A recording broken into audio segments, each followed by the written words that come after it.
Nearly 300 laws go into effect January 1st in the state of Illinois, impacting drivers, impacting business owners, impacting parents, impacting taxes, and so much more. So let's get into it here on Illinois in Focus Daily. I'm Greg Bishop. Wake up with us each and every weekday morning. Be sure to like, subscribe, hit that notification bell with America's Talking Network, and you can get this live show each and every weekday morning going over things that you need to know about what's going on here in Illinois. All right, so let's get into it. Go to ilga.gov. If you're not familiar with this website, this is the website for the Illinois General Assembly. That's the state legislature, all right? It's the body of government that voters elect every 2 years. They have elections, and then they have a new General Assembly, right? We are on the verge of the end of the 103rd General Assembly. So they had spring session in 2023. They passed a bunch of laws then. Then they had veto session in 2023. Then they had no lame duck session. They had spring session in 2024, veto session in 2024 to wrap up the 2-year General Assembly term. We're right there where we've got a lame duck session when they come back after the new year, before the new General Assembly that was elected in November gets seated mid-January. So all of the laws that they've passed. They could possibly do some more things come January for lame duck session. We'll be talking about that in the future. So again, be sure to wake up with us here with Illinois in Focus Daily. But January 1st, there's a slew of new laws that go into effect that they pass during spring session with an effective date of January 1, 2025. So we're rapidly approaching that. And if you go to ilga.gov, you can actually see this list yourself. I'll show you how to pull it up. All right, so some of you citizen journalists out there can follow along. And I want to make sure, because I did have somebody reach out to say that there was a body armor law that was going into effect on January 1st, 2025. And they sent me the bill from Illinois General Assembly's website, and it's a measure that didn't pass. While you can search the website for January 1st, you'll pull up all of the proposed bills that came up. You have to be really judicious in looking at the status of that bill. If it's in a rules committee, for instance, it's stuck there. But if it's passed, it'll say public act if the governor signed it. So just be mindful of that, all right? You have to really know how to read these things to be able to determine what's going into effect and what's not. Here's an easy way. All right, so if you go to ilga.gov, you go down to legislative reports, you click on that, and this will allow you to bring up a whole bunch of different reports. So what we want date inquiry reports, where we can set January 1st,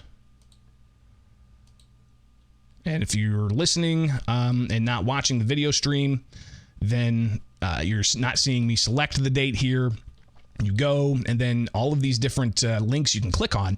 We want to do public acts by effective date. All right, so January 1st, 2025, public acts by effective date. And you see the long list. All right, look at all of these. These go into effect January 1st, all right? And we're scrolling all the way down because it gives you the total at the bottom. 293 public acts go into effect on January 1st, 2025. So let's go into this picture-in-picture here. Obviously, a lot of different bills are going to go into effect. One in particular changes the name of a criminal offense from unlawful firearm possession to unlawful possession. Let's just let State Representative Cam Buckner explain it. Here he is. From spring session. 3, 2, 1, go. All right. Let's do it. The underlying bill changes the name of several gun offenses from unlawful use of a firearm or weapon to unlawful possession of a firearm or weapon.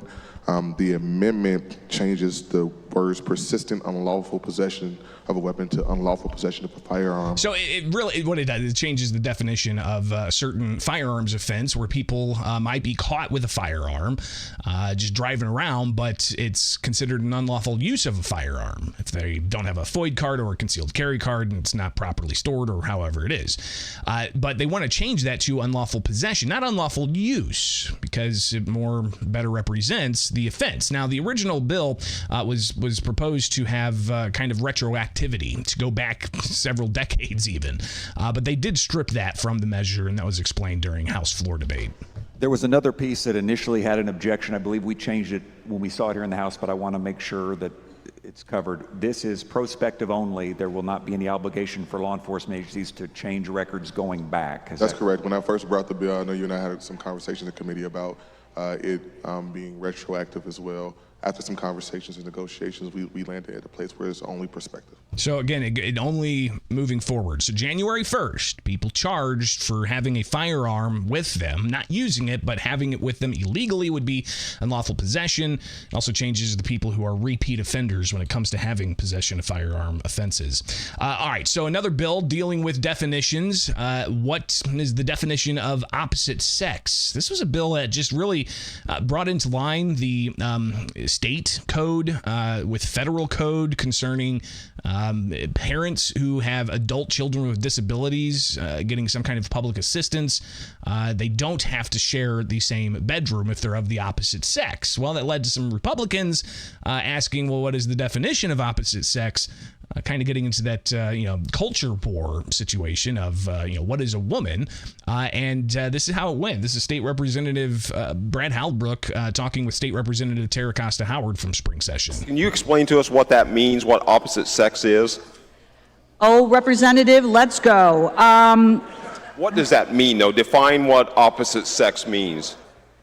It means as defined in the federal definitions. So he went on to say he doesn't have that definition. They went back and forth about what is the opposite sex. Is it opposite of man? Is it opposite of woman? Is it fluid? Do you believe the definition of opposite sex to be static, or is that fluid? Did it change? Well, I think what my personal feelings on how we define opposite sex are frankly irrelevant. We have to make sure that we are in compliance with the federal guidelines. And so what the federal statute says is what Illinois is going to become in compliance with. So how do we vote on this if we don't know what the definition of that is? That's kind of important to members in this body, to whether whether it is fluid or otherwise. It went on from there, right? And you can actually find that video at thecentersquare.com. Something else when it comes to changing definitions, new law goes into effect dealing with Adult Redeploy Illinois. It's a program that allows for people arrested, offenders, to have a different type of program where they go through work training and such. Adult Redeploy. It's part of the criminal justice system. But they're getting ready January 1st to add more oversight to have people really kind of overseeing this particular program. But that particular issue didn't spark debate. What did was another element of the bill going into effect January 1st that changes the name of offender in the Adult Redeploy Illinois program to, quote, justice impacted individual. And State Senator Steve McClure debating State Senator Robert Peters on the Senate floor during spring session, asking questions about the definitional change. That means someone who's been impacted by the criminal justice system and is an individual. Senator McClure. Okay, so are you changing what victims are referred to? Are they going to be referred to as criminally impacted individuals? Senator Peters.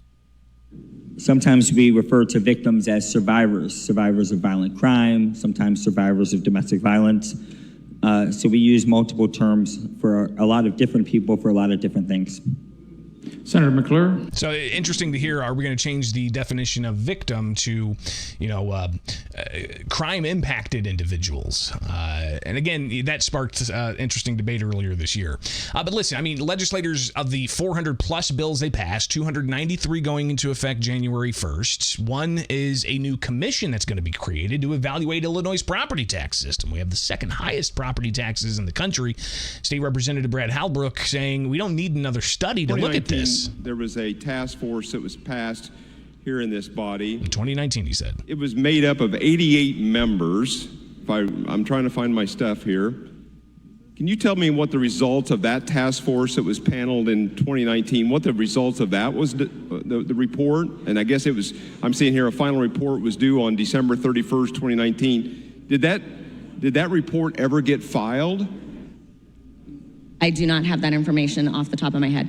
So what is your goal here with this bill? What is your when they did have this type of commission back in 2019, they were supposed to file a report. A report leaked. It was never officially filed, and there was no action ever taken on it. So this commission back in 2019 to evaluate the property tax system really failed to do anything. Now they have a new commission to look at the property tax system that they ultimately did pass, despite previous efforts not really doing much. All right, so those are just some of the really kind of standout measures that at least, are ones that were salacious and people didn't really know much about. So I wanted to get those out there. But now we're getting into where we got categories of laws that are being impacted. Again, 293 bills going into effect January 1st. A couple of dozen impacted the insurance industry and health insurance and dental insurance. For instance, one requires hearing instruments related to individuals that needs to be covered by insurance regardless of age. Another one, epinephrine injectors can only have a maximum cost of $60 per twin pack. You've got measures that impact health insurance provided for medically necessary prosthetics. Those have to be covered regardless of age, beginning January 1st. Another one, separate, prohibits hospitals from directly billing people who make under 138% of the federal poverty line, so they won't get a direct bill from the hospital. That'll go through some other type of coverage. Then you've got another measure that provides coverage for a brand name prescription drug if the generic drug is unavailable due to supply issues until that generic drug is available. So insurance companies regulated by state insurance, and this is where it's different. It's just the state can only regulate states regulated insurance plans. So you got to think, though, that's a lot of public health insurance plans for local governments, for state governments and such. So all of these insurance things impacting those that are regulated by the state. Another one requires insurance coverage for evidence-based cancer imaging and individuals with increased risk of cancer. You've got another one that prohibits providers from denying or limiting coverage for prescription inhalers with different types of caps, and that actually starts January 1st of 2026. But some of the measures to start implementing that go into effect January 1st. You've got another one that requires annual Pap tests and prostate screenings to be covered for physicians to be able to perform those. You've got other measures impacting insurance that were really a big thing for the governor. He came out and talked about how he wanted to ban the practice of offering short-term insurance plans. He also creates a measure that bans step therapy. Some of that was discussed on the House floor when it was passing. Here's State Representative Ryan Spain talking about the efforts to get rid of short-term insurance coverage plans in Illinois. There are issues with these plans, but there's further work needed in the state of Illinois to operationalize our exchange. As the previous speaker was showing, we may be creating some unintended pricing pressures in different directions. So there's a reason that this piece needs a little more work, and that is the reason I will be urging a no vote. To give us better options for those who need it most when they're in between jobs. We've done a lot to protect consumers in the health insurance marketplace, and this is absolutely going to take us in the right direction for those who need it most, who have been scammed by these predatory plans. Today, with this vote, we can end that today. And that passed. It's going to go into effect January 1st, along with a whole bunch of other measures impacting insurance. But let's take a look at another category, laws impacting the criminal justice system and also victims' rights. Several measures in this category of the 293 bills going into effect January 1st. One requires that law enforcement are trained to be able to identify people who have autism. So if they arrive at a scene, got an emergency situation, they say, okay, well, this person might be autistic, so got to approach it in a different way. Another measure allows the Secretary of State for victims who've had their license plates stolen. The Secretary of State can reissue license plates to that individual. Another measure says that electronic tracking systems can fit into the definition of course of contact of stalking. It allows a judge to prohibit a respondent from using an electronic tracking system or acquiring tracking information to determine the petitioner's location, movement, or travel patterns. Another measure in the criminal justice space, it says that it's not a defense to prosecute when people are being prosecuted for hazing offenses. It's not a defense to say that the person being hazed gave their consent. So if you have a school situation, people are hazing younger athletes, for instance, that younger athlete says, yeah, go ahead, I want to be part of hazing because I want to be part of this clique. Well, if that's not that's not a defense that could be used by the person being charged with hazing. Also, another measure prohibits that if a person fails to appear in court, that person is permitted to get a text or a phone call or an email explaining the continued court dates. This is interesting because, if you get a traffic ticket and you don't show up to court, you've got some consequence, right? You could possibly have your license suspended. Well, starting January 1st, this measure says people who don't appear to court can get a text or a phone call or an email. And it apparently gives them 3 attempts to get to court before there's any consequence. Republicans pushed back and said that's a bridge too far, and people are going to really abuse that. Meanwhile, you've got another one for victims. It provides that when DNA evidence is collected after a person's a victim of a crime, that person, the victim, their DNA would not be entered into any database. So that's an interesting one as well. Another one allows for a juvenile charge that was the result of human trafficking. Well, that juvenile can have that charge expunged from their record. So again, just a few other things impacting the space of criminal justice. Let's talk about drivers. How are drivers going to be impacted by some of the 293 laws going into effect? Saw some people post over the weekend of vehicles parked on the shoulder up there by O'Hare Airport. Well, come January 1st, that's going to be illegal. You can't park on the shoulder on a highway near O'Hare Airport. Apparently, that's a huge problem up in Chicago. For people wanting a 8-year driver's license, the Secretary of State, starting January 1st, is going to begin the process of putting that together for eligible people to get an 8-year driver's license instead of having to have it renewed every 4 years.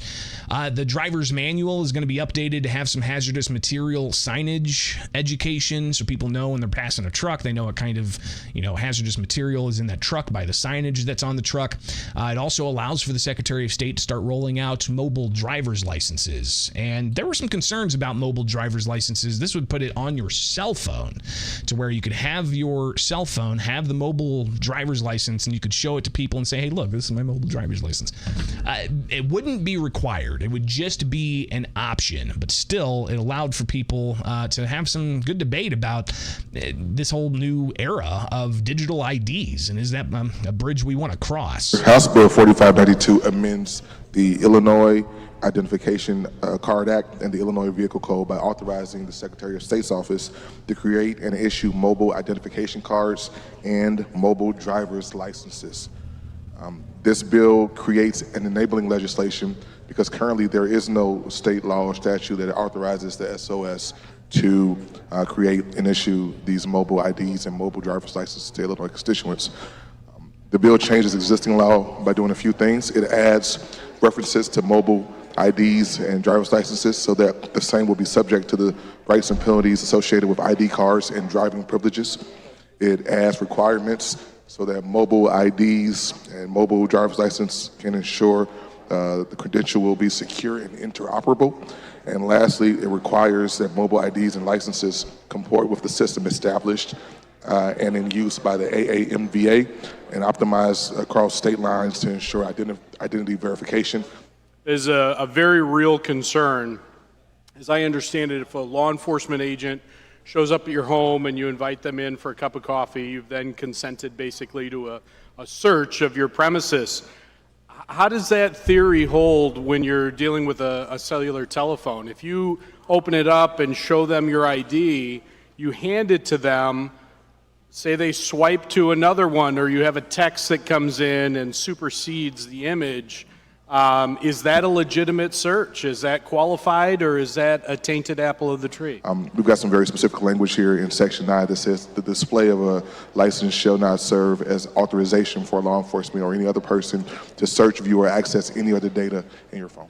with all of the modern... And it went on from there, and you can find that story again at the Center Square. What we do, we cover state government. So we're at the State House when they were debating all these things, right? We've written about all of this and more, but obviously as all of these laws get ready to take effect, we're reviewing those. It's Illinois in Focus Daily. I'm Greg Bishop. Continuing on here. It's long segments. I know it. So I do want to remind you, though, get the news headlines at thecentersquare.com. You can get national headlines in your inbox. You can get Illinois headlines in your inbox. What's going on with government and how it impacts you. Get this podcast anywhere you get podcasts. Illinois in Focus. Just search for it. But of course, wake up with us live each and every weekday morning here for Illinois in Focus Daily with America's Talking Network. All right, so more driver laws that are people being impacted by. If you see a commercial garbage truck starting January 1st, it has to have a tailgate in working condition that is closed securely. I think a lot of people are probably clapping their hands on that one. You've also got a whole host of other things. Like, for instance, if your vehicle is considered totaled by the insurer, well, then you have to be given a breakdown of the costs that the insurance company says, well, this is why it's totaled. Line item here, line item there, line item there, and such. So those are some things impacting drivers. What about business owners? Well, there's a whole host of things impacting business owners, including prohibiting companies from having what some call captive audience meetings. This was a measure that Governor J.B. Pritzker signed earlier this year, and it goes into effect on January 1st. Senate Bill 3649 will allow workers to opt out of non-work related meetings called by the employer to discuss political or religious matters. It's Tim Dre, AFL-CIO. The reasoning behind this proposal is simple. Workers go to work to earn a paycheck and are employed to earn a profit for the employer, not to be indoctrinated by their employer's belief.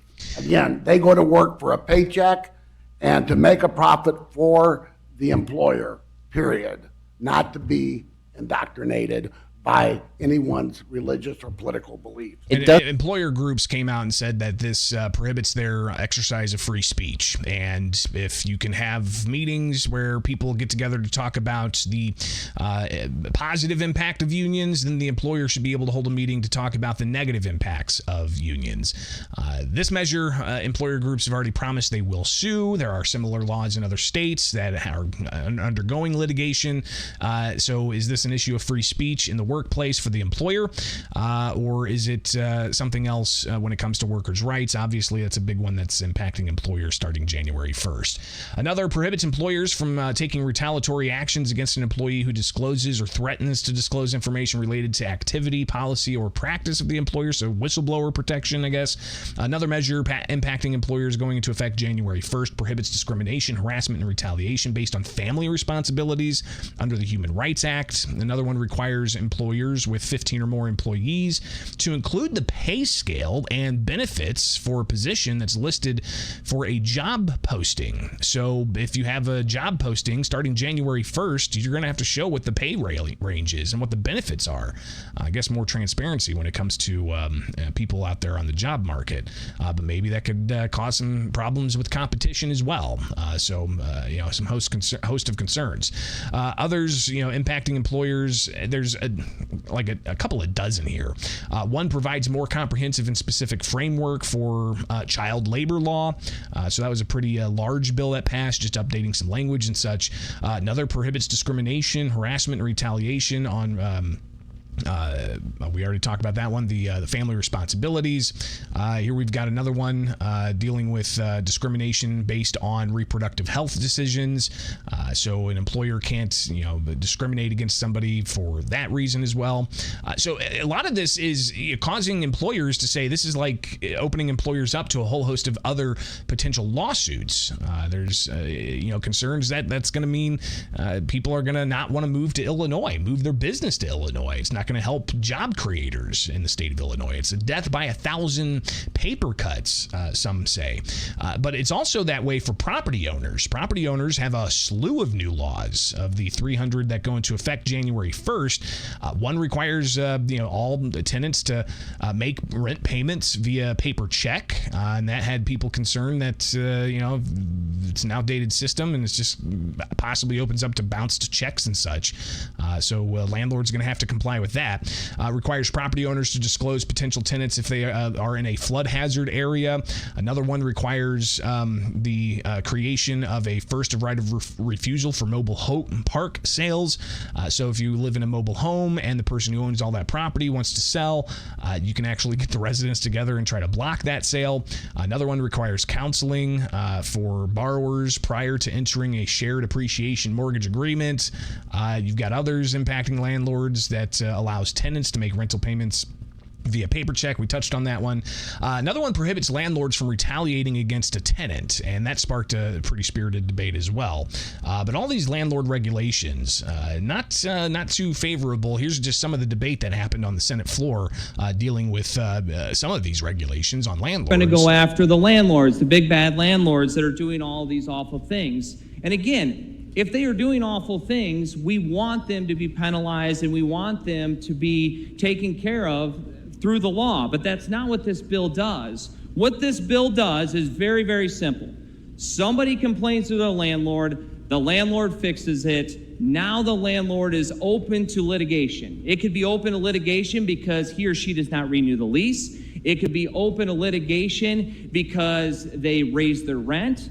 And this is all to bully landlords into not raising rents and just to shut up and sit down and say that they have an asset that they can't protect. And this is a backdoor way for the legislature to put more pressure on the landlords to not raise rents, to not move this bad tenant along if they are bad actors, because we make bad policies in the General Assembly that we're trying to mask. So it goes on from there, a whole bunch of other landlord regulations, including one that says if a prospective tenant provides a reusable tenant screening report and meets certain criteria, then the landlord can't charge that prospective tenant a fee to have another applicant screening provided. Dozens of laws. We're talking 293 laws that go into effect. I'm just touching on several dozen here. All right. So other laws that go into effect include measures impacting parents. One establishes the Family Recovery Plans Implementation Task Force with the Illinois Department of Human Services addressing certain needs for infants born with prenatal substance exposure. So their moms were on drugs and the kids have drugs in their system when they're born. People push back on this measure, saying that it says, it makes further changes to clarify that finding a prenatal substance exposure does not solely demonstrate evidence of child abuse or neglect. So right now, as it is, a parent who gives birth to a child and they have drugs in their system, the child does. The child can go into protective custody and the parents can face some consequence, but this doesn't allow for that. And the saying is that, supporters of it want to make sure that parents get on the path to recovery and not be punished to this degree, but others saying that this is dangerous for the newborn. Other things impacting parents, it requires the Department of Children and Family Services to provide caregivers. So maybe you have an adopted child. If they have certain hair care priorities, then this promotes those hair care priorities for those children. So several others impacting parents as well. You've also got measures impacting schools, like a prohibition against corporal punishment. That sparked a debate in the House with State Representative Margaret Croak and I believe State Representative Dan Swanson. Okay. Because that was a concern if a coach had a student doing extra push-ups or running that extra lap because of making a mistake at a ball game or making a mistake at practice. That could be viewed as inflicting punishment on that athlete. So I do not believe that I don't believe the bill does that. In public schools, this is obviously still, even though we are creating an explicit ban for both public and private schools, it has been in place for quite some time now that public schools cannot have corporal punishment. So even the sports analogy there would have caused some problems with the public schools, but this new law, January 1st, bans corporal punishment in private schools as well.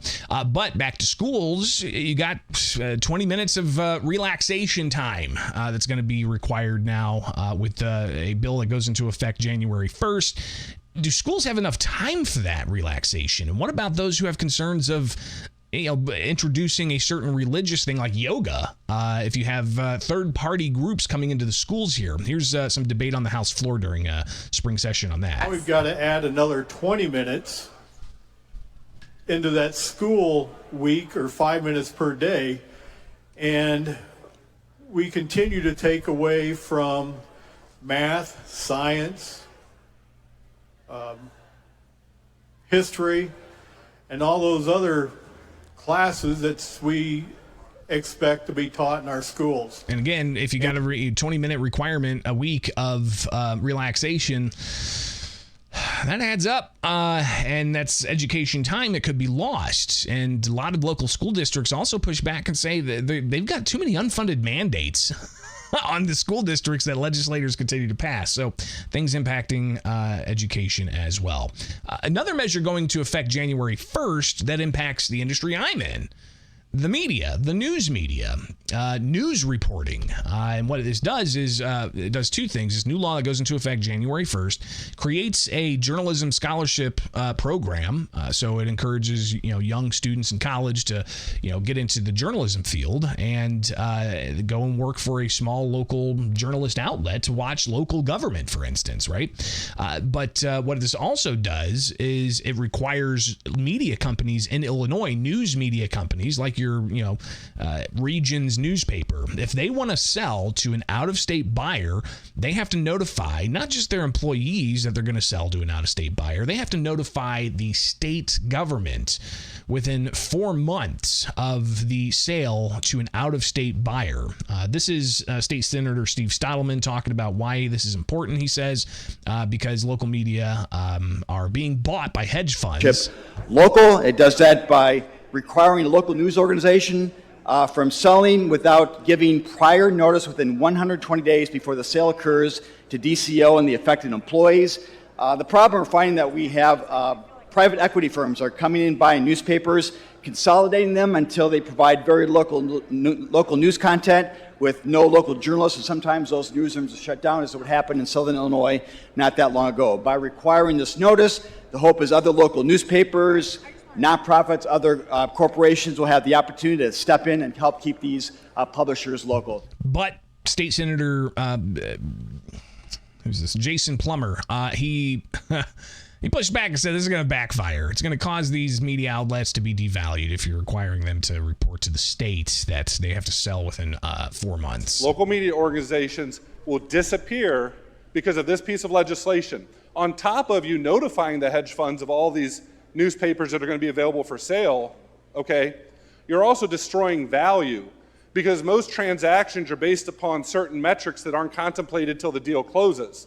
And for that 4 months, when employees leave and advertisers leave, right, the value of that property will go down. The value of that business will go down. So our local media will be sold to hedge funds at a cheaper price because of this piece of legislation. And you can consider, some of the other impacts that could have. But listen, again, some of the 297 laws going into effect. This is a long segment. I'm looking at the record time here, and it's at 32 minutes already. So I appreciate you guys hanging out this long. It's like our year in review, right? With the 297 new laws going into effect January 1st. I'm just going over a few. Name change. The McFarland Center in Springfield, a mental health facility. It's going to be named the Elizabeth Parsons Ware Packard Mental Health Center. It's a mouthful, but there's some history there. Interesting. That's going to go into effect January 1st. You might see some new changing stations throughout the state. Beginning January 1st, Illinois State Bill 1089. It goes into effect requiring rest stops to have an adult changing station. An adult changing station at rest stops all across the state. It also requires the state house in Springfield to have an adult changing station. Cell phone health. First responders now are going to be trained to be able to access the health information on your cell phone. Did you guys know that? If you have a cell phone you carry around and you've got some medical issues, that if you were somehow incapacitated and people find your phone, there's a button on there without your password that can access some crucial health information, like maybe allergies or blood type or stuff like that. So allowing for training for EMS and police to be able to access that if they come across that. You've got the state of Illinois that's going to be able to increase the amount of tax backed loans from $400 million to $2 million. Starting January 1st, state agency is going to be able to give up to $2 million to minority, veteran, female, and disability loans for businesses. So interesting to see how your tax dollars are used there. Veterans, a couple of measures impacting veterans. One says that if you go to adopt a dog, the fee can be waived for military veterans. We've got a bunch of new license plates and new license plate decals, including for the American Legion, Sons of the American Legion, Air Force Combat Action Medal plate. You've got a Defense Distinguished Service and Defense Superior plate, and that's going to be available January 1st. New decals for International Brotherhood of Electrical Workers for the Universal plate, the Youth Tennis decal, the Navy Club decal, the 100 Club of Illinois decal. Here's another interesting one, Space Force. Throughout all of the state statute, anywhere that military is mentioned, Space Force is going to be updated in state statutes. Space Force created by former President Donald Trump during his first term in 2019. So state law is getting impacted to update all instances of the military to include Space Force. Weather radios are going to have to be installed in newly built manufactured homes, and that's going to have to be put there by the person installing the home. So that goes into effect January 1st. Building permits, another one impacting veterans. If you need special facilities because you have a disability, you can get the facilities installed without having to pay a building permit. This leaves local governments up to how to make the determination of proof if you are installing a ramp, for instance, or widening doorways or whatever it may be. Right? You don't have to get a building permit. Well, you get a building permit, but there's no charge for the fee for the building permit starting January 1st. Then you've got ones that add different rules and regulations for storing human bodies. The Department of Professional Regulation is going to have to put those rules together. It's a kind of a macabre one. Another one requires a removal of the licensed retail sellers of alcohol liquor display hotline. So you won't have to see some signage at your liquor store. And for hunters out there, starting January 1st, a measure seeks to reduce the minimum shotgun gauge allowed when taking wild turkeys from 20 gauge to 410 bore in the Wildlife Code. So there you go. All of those are just a smattering of the 297 laws going into effect January 1st. But something else that goes into effect January 1st was passed multiple years ago when Governor Pritzker first came into office, and that increases the minimum wage. If you recall, we had the minimum wage increase go up to $12, $13, $14, then $15 an hour. This coming January 1st, the minimum wage in Illinois is going to be $15 an hour. Governor Pritzker was asked if that's enough a couple of weeks ago. Here he is talking about that question. Look, I always think it's a good idea if people can make more money. And so I'm in favor of trying to figure out how best to do that. I've been working on, at the same time that we've raised the minimum wage, I've been working hard to create more jobs in the state, to make sure that we've got a competitive environment for the workers in our state. That's one reason why wages have been above $15 for many positions, even before we got to $15, or will in the next month. So I think raising the minimum wage is something, as you know, I felt strongly about when I came into office. And again, we always are thinking about how do you balance the need for higher wages with the needs that businesses have. But some say the higher minimum wage is not working. Look at what's going on in California. Look at Illinois' unemployment rate compared to neighboring states' unemployment rates, and then compare the minimum wage. So is it holding the economy back, or is it, as the governor says, something that is important for workers? Keep in mind, there's also a push. This isn't going into effect January 1st, but there's a push. Could come back next year to increase the tipped wage. Because while the minimum wage going up to $15 an hour, the tipped wage also going up in Illinois. But people want to make the tipped wage obsolete and have everybody get at least that minimum wage, despite them working in jobs that get tips. So again, long segment here. Almost 300 laws going into effect, and that's just a smattering of them. All right. right. So if you want more of this to know how state government's impacting you, again, get the newsletter at thecentersquare.com. You can sign up for the Illinois newsletter, for the national newsletter. Wake up with us here with America's Talking Network each and every weekday morning, where you can get the live show. We'll update you on everything that's going on at the State House. All right. So be sure to stay with us. Get the podcast anywhere you get podcasts. Illinois in Focus Daily.